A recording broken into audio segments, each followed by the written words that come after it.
Bom dia.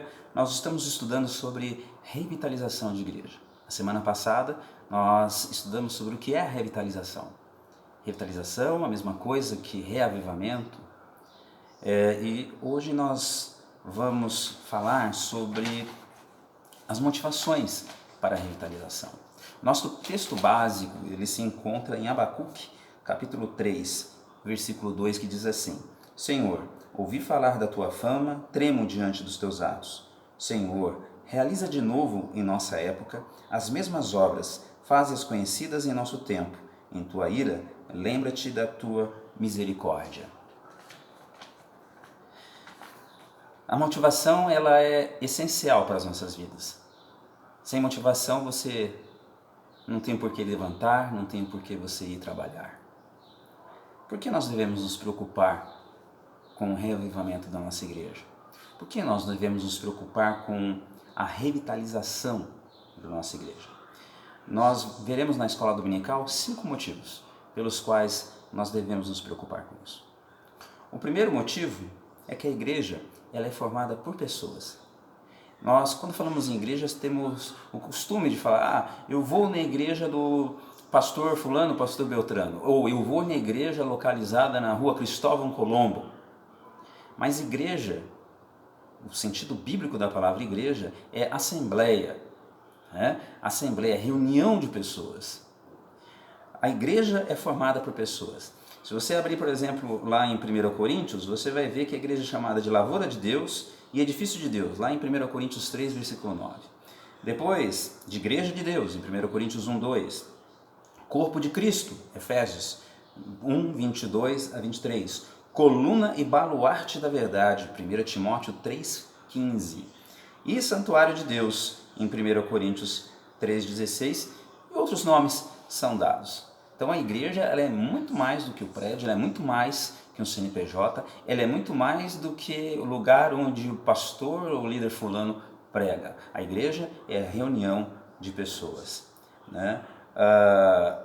Cristo, ele não morreu na cruz para revitalizar bancos e para pagar o preço de terrenos. Ele morreu na cruz para pagar pelos nossos pecados.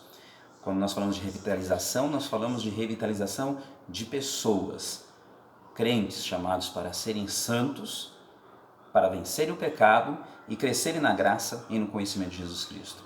Coisa que muitas vezes nós temos dificuldade. O segundo motivo pelo qual nós devemos nos interessar pela revitalização, pelo reavivamento, ou nos sentimos motivados, é que a igreja enfrenta problemas. A Confissão de Fé de Westminster diz: as igrejas mais puras debaixo do céu estão sujeitas à mistura e ao erro. Isso não é de agora. Você talvez olhe desanimado para sua comunidade, para sua mocidade, para os seus amigos e fique pensando: puxa, está difícil. Ou para você mesmo, está difícil. Mas essas dificuldades elas existem desde que a igreja é igreja. A carta aos Coríntios, em 1 Coríntios, nós vemos lá pelo menos alguns problemas que a igreja tinha. Ela tinha tolerância à imoralidade sexual, ela tinha demandas judiciais entre os irmãos, ela tinha dúvidas sobre casamento e sexualidade, confusão em relação ao culto e à liberdade cristã, questões divergentes a respeito da adoração e, o mais grave de todos, talvez, em termos doutrinários, dúvidas a respeito da ressurreição.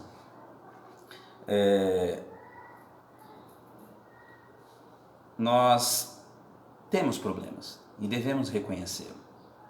Não é o feitio da igreja moderna. O feitio dos grandes avivamentos, se vocês lerem sobre eles, vocês vão ver a igreja chorando pelos seus pecados, reconhecendo os seus pecados, não dizendo: não, mas hoje é diferente, não tentando contemporizar. Nós temos que parar para pensar em que pé que nós estamos e confessarmos esses problemas, que na verdade são pecados diante do nosso Deus. E esses pecados nos impedem de sermos mais avivados, de sermos pessoas instrumentais na mão de Deus, e principalmente isso impede a igreja de ter um crescimento sadio, um crescimento saudável. Isso nos leva ao terceiro ponto. A igreja é importante. A igreja mora no coração de Deus. A palavra de Deus diz que a igreja é a noiva do Senhor. Quando em Apocalipse vocês vão ver que a Nova Jerusalém, que é a igreja, ela desce do céu como noiva preparada para o seu noivo. Olha o amor que Deus tem pela igreja, que é apresentá-la sem rugas, sem mancha. Em toda a palavra é isso que você vai ver, ou seja, nós precisamos refletir, precisamos mudar de atitude e precisamos realizar as primeiras obras. Quando você abre Apocalipse, é isso que tem lá para algumas das igrejas, para algumas das 7 igrejas. E ali ele escreve, por exemplo, para a igreja de Pérgamo sobre falso ensino e por aí vai. Isso nós vamos ver na sala de aula. O quarto motivo, a igreja precisa crescer. Nós somos chamados ao crescimento, precisamos crescer individualmente, assim como crescemos fisicamente. Quem não cresce fisicamente tem algum problema, nanismo, mas nós precisamos crescer espiritualmente, crescer no conhecimento de Deus. E quando a gente fala que é crescer no conhecimento de Deus, significa que é crescer, né, no reino de Deus, crescer para a glória de Deus. A igreja de Atos, quando você abre em Atos e vê ali o evangelho crescendo, você vê o crescimento exponencial da igreja. Jesus ele fala, vós sereis minhas testemunhas em Jerusalém, na Judéia, em Samaria, até os confins do mundo. E quando você fecha o livro de Atos, a igreja já estava chegando em Roma, já estava chegando nos lugares mais longínquos. Grande parte daquele mundo civilizado havia sido alcançado pelo Evangelho. Uma igreja sadia, ela tem que crescer. E isso que nós temos que, ao olhar para a nossa igreja, ao olhar para a sua mocidade, ao olhar para a nossa igreja, nós temos que ver, ela tem crescido? Sim, ela tem crescido. Mas como ela tem crescido? Ela tem recebido transferências, gente de outras denominações, neopentecostais, pentecostais, de outras igrejas presbiterianas, eu mesmo sou o caso. Mas quantos são convertidos? Quantos estão vindo para o Evangelho convertidos, atraídos pelo Evangelho de Cristo?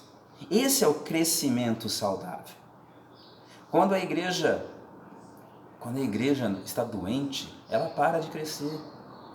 Eu falei para vocês que já há em São Paulo determinada denominação que estão fechando portas. Isso é muito grave, né? Não pelo tradicionalismo, a igreja estava ali há 150 anos. Não, o prédio estava ali há 150 anos, mas os adoradores se foram, assim como as abelhas se vão. E o quinto motivo, nós devemos nos preocupar pela revitalização, pelo reavivamento da igreja, um reavivamento bíblico, não aquele só emocional, não aquele só oba-oba, por causa da glória de Deus. Pergunta número 1 do nosso catecismo: qual o fim principal do homem? Glorificar a Deus e gozá-lo para sempre. A igreja existe para adorar e glorificar a Deus. Essa é a razão da igreja. Mas ela tem que fazer obra social. Ela pode fazer isso, mas ela tem que fazer isso glorificando e adorando a Deus. Nós não buscamos nossos próprios interesses. Antes aquilo que compraz o Senhor e contribui para promover a sua glória. Calvino, a verdadeira vida cristã. Eu separei algumas perguntas e eu gostaria que vocês pensassem até a nossa aula de amanhã. Paixão é aquilo que nos move. O que move o seu coração? Confessamos amar a Deus e a sua igreja, mas o quanto nós nos ocupamos com isso? Lá no fundo, o que realmente nos importa? 2. Qual o significado da igreja prevalece em nossas mentes hoje? Quando você pensa em igreja, qual é a primeira coisa que te vem à mente? E o terceiro, que é facinho, quem é o dono da igreja? Aguardo você lá na nossa escola dominical. Que Deus os abençoe.